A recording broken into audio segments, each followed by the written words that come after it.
The mind that conquered the world, understanding the psychology behind history's greatest empire.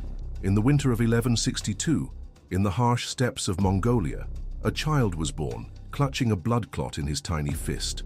An omen that would prove prophetic for a life destined to reshape the entire world. Temujin, who would later become known as Genghis Khan, entered a world where survival required not just physical strength, but psychological warfare, strategic thinking, and an understanding of human nature so profound that it would enable him to conquer more territory than any leader in human history. What transformed this abandoned child of the steppes into the most feared and successful conqueror the world has ever known wasn't just military tactics or political cunning. It was a psychological blueprint for power that reveals disturbing truths about human nature, leadership, and the dark psychology that drives ultimate success. The foundation of Genghis Khan's psychological mastery was forged in childhood trauma that would have destroyed lesser minds, but instead created an unbreakable will to power. When Temujin was 9 years old, his father was poisoned by enemies, leaving the family to starve on the unforgiving steppes. His own tribe abandoned them, considering a fatherless family a liability rather than an asset. This early experience of betrayal and abandonment created in young Temujin a psychological framework that would define his approach to power for the rest of his life. Absolute loyalty would be rewarded beyond measure, but betrayal would be met with complete annihilation. The brutal psychology that emerged from these early experiences wasn't simply about revenge or cruelty. It was about creating a system of incentives and consequences so clear and absolute that it would reshape human behavior on a massive scale. Genghis Khan understood something that modern psychologists are only beginning to appreciate: that human beings will adapt their behavior to almost any system if the rewards and punishments are consistent, immediate, and overwhelming.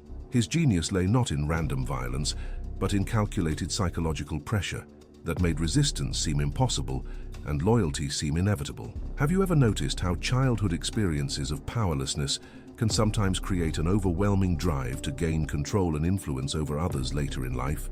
The psychological transformation of Temujin into Genghis Khan accelerated during his years of captivity and escape. When captured by a rival tribe and held in wooden stocks, the young man's response revealed the mental patterns that would later conquer continents. Instead of accepting defeat or planning simple escape, he used his captivity to study his captors' psychology, their tribal dynamics, and their weaknesses. When he finally escaped, it wasn't just a physical liberation, but a psychological victory that taught him the power of patience, observation, and strategic thinking.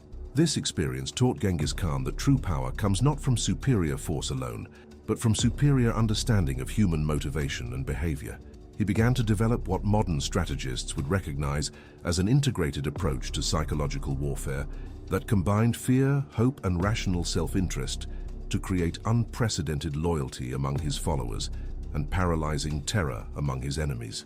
His system was brutal but not chaotic. Every act of violence served a calculated psychological purpose. The genius of Genghis Khan's psychological approach became evident in how he transformed the traditional tribal structure of Mongol society. Instead of relying on blood relationships and inherited status, he created a meritocracy based on demonstrated loyalty and competence. This revolutionary change appealed to human psychology on multiple levels. It offered advancement opportunities to talented individuals who had been limited by birth circumstances, while creating intense competition that brought out the best performance from his followers. His method of building loyalty was psychologically sophisticated in ways that modern leadership theory is only beginning to understand. Genghis Khan would often elevate former enemies to positions of high responsibility, understanding that people who have been shown mercy and trust when they expected death become the most loyal followers imaginable. This wasn't naive forgiveness, but calculated psychological manipulation that turned potential threats into devoted assets. The Khan's approach to conquest revealed an understanding of mass psychology that was centuries ahead of its time. Rather than simply overwhelming enemies with force, he developed a systematic campaign of psychological warfare that often won battles before they were fought. His reputation for mercy toward those who surrendered and absolute ruthlessness toward those who resisted created a rational calculation in the minds of potential enemies. Submission meant survival and possibly prosperity, while resistance meant certain annihilation. Can you think of situations in your own life where someone's reputation for both generosity and consequences influenced your behavior before you even interacted with them directly? The psychological framework that Genghis Khan developed for managing his vast empire demonstrated an intuitive understanding of organizational psychology that modern corporations and governments still struggle to achieve. He created a system where information flowed efficiently upward, decisions were implemented quickly downward, and individual initiative was encouraged within clearly defined parameters. This balance between central control and local autonomy required a sophisticated understanding of human motivation and organizational dynamics. His use of terror as a psychological tool was never random or sadistic, but always served strategic purposes. Genghis Khan understood that the fear of consequences could be more powerful than actual consequences if applied correctly. Cities that surrendered without resistance were often treated well and incorporated peacefully into his empire, while those that resisted faced complete destruction. This created a rational framework where surrender became the logical choice, reducing the actual violence needed for conquest. The Khan's psychological mastery extended to his understanding of cultural and religious dynamics. Rather than imposing Mongol customs on conquered peoples, he often adopted local practices and religious beliefs when they served his purposes. This flexibility revealed a profound understanding that people's psychological attachment to their cultural identity could be leveraged rather than destroyed. By respecting local customs while demanding political loyalty, he created a framework for governance that minimized resistance and maximized cooperation. Perhaps the most sophisticated aspect of Genghis Khan's psychological approach was his understanding of succession and legacy. Unlike many conquerors who focused only on their own power, he spent considerable effort developing systems and institutions that would outlast his own life. He established legal codes, communication networks, and administrative structures that would enable his empire to continue functioning effectively after his death. This long-term thinking revealed a psychological orientation toward legacy rather than just immediate gratification.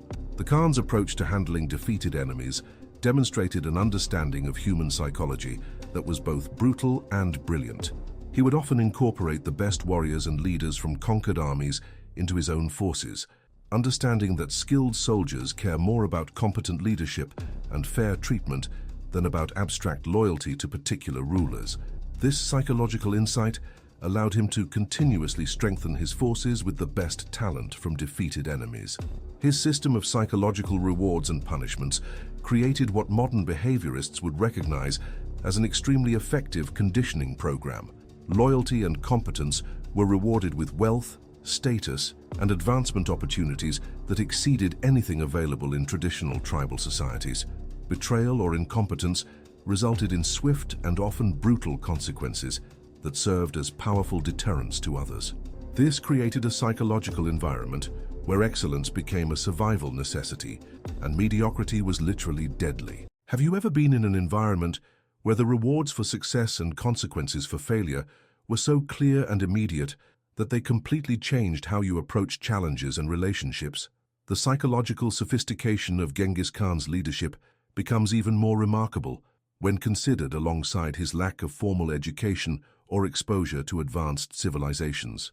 His insights into human nature came from direct observation, personal experience, and an intuitive understanding of motivation and behavior that enabled him to outmaneuver opponents who had access to sophisticated military traditions and educational resources. His ability to inspire absolute loyalty in his followers while creating paralyzing fear in his enemies required a psychological balance that few leaders in history have achieved. The same man who could order the complete destruction of cities that resisted him was also capable of inspiring lifetime devotion from followers who would die for him without question.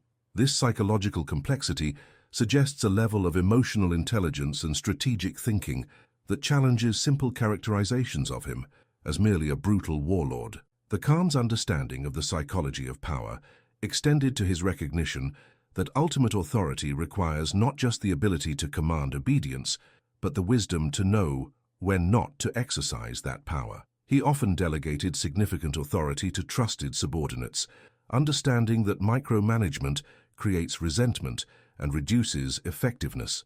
This balance between control and delegation required sophisticated judgment about human psychology and organizational dynamics. Subscribe to this channel if you're fascinated by the psychological strategies that history's most successful leaders used to achieve unprecedented results.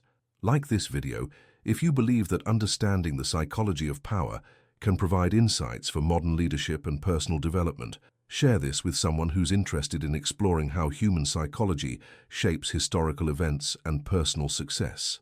The legacy of Genghis Khan's psychological approach to power continues to influence leadership theory and military strategy 8 centuries after his death. His insights into human motivation, organizational behavior, and the relationship between fear and loyalty remain relevant for anyone seeking to understand how authority functions and how extraordinary results are achieved under extreme circumstances. The brutal genius of Genghis Khan's psychology reveals uncomfortable truths about human nature and the dynamics of power that many people prefer not to acknowledge. His success demonstrates that ethical considerations, while personally and socially important, are not always necessary for achieving practical results. This creates a philosophical tension between moral idealism and pragmatic effectiveness that continues to challenge political and business leaders today. The Khan's psychological framework also reveals the dark potential that exists within human nature when circumstances remove normal social constraints. His ability to inspire both absolute loyalty and complete ruthlessness in ordinary people suggests that the capacity for both heroism and brutality exists within most individuals, waiting to be activated by the right psychological triggers and environmental pressures. Understanding the psychology behind Genghis Khan's success doesn't require admiring or emulating his methods, but it does require honest acknowledgement of the psychological principles that enabled such extraordinary results. His insights into human motivation, the use of fear and reward, and the importance of consistent consequences remain relevant for anyone seeking to understand how power operates and how human behavior can be influenced on a large scale. The most disturbing aspect of Genghis Khan's psychological genius may be how easily his methods could be adapted to modern contexts with contemporary tools and technologies. His understanding of mass psychology, organizational behavior, and the strategic use of incentives and consequences could be applied with even greater effectiveness using modern communication and surveillance capabilities. The philosophical implications of Genghis Khan's success extend beyond historical curiosity to fundamental questions about human nature, moral authority, and the relationship between effectiveness and ethics. His story forces us to confront the uncomfortable reality that psychological sophistication and strategic brilliance don't necessarily correlate with moral goodness or ethical behavior. Your own experiences with authority, influence, and leadership may reflect some of the same psychological principles that Genghis Khan understood intuitively: the desire for recognition, the response to clear expectations and consequences, and the impact of consistent leadership behavior on group dynamics operate in modern contexts just as they did on the medieval steppes. The ultimate lesson of Genghis Khan's psychological mastery may be that extraordinary results often require extraordinary understanding of human nature, even when that understanding is applied to purposes we might find morally questionable. His story reminds us that psychological sophistication is a tool that can serve any purpose, making the moral framework within which such knowledge is applied all the more important. The brutal genius of Genghis Khan's psychology continues to fascinate because it reveals the full potential of human strategic thinking unleashed from conventional moral constraints. Whether such knowledge should be studied, applied, or simply understood as a historical curiosity remains one of the enduring ethical questions raised by his extraordinary and disturbing legacy.